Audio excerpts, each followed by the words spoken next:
ఆదాము హవ్వలకు దేవుడు కయీనుని ఇచ్చాడు. కయీనును ఇచ్చిన తర్వాత హేబేలుని ఇచ్చాడు. వారు దేవునికి విరోధంగా వాళ్ళు ఏదైనా తోటలో చేయొద్దన్న పని చేసినందువలన దేవుడు ఏదైనా తోట నుంచి వారిని బయటకు పంపించారు.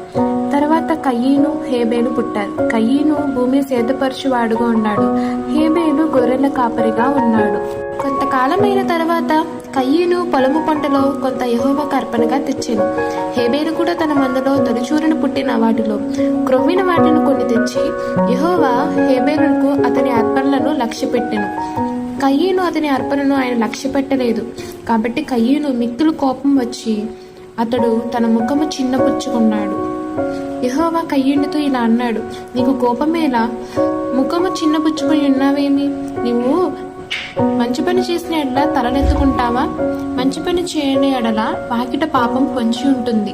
నీ ఎడల దానికి కోరిక కలుగుతుంది, నీవు దాన్ని ఏలుతావు అని చెప్పి దేవుడు కయీనుతో చెప్తాడు.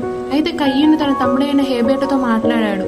వారు పొలంలో ఉన్నప్పుడు కయీను తన తమ్ముడైన హేబేలు మీద పడి అతన్ని చంపెను. దేవుడు హేబేలు అర్పణని లక్ష్య పెట్టాడు, ఎందుకంటే తను హృదయపూర్వకంగా దేవుడికి ఇచ్చాడు కాబట్టి.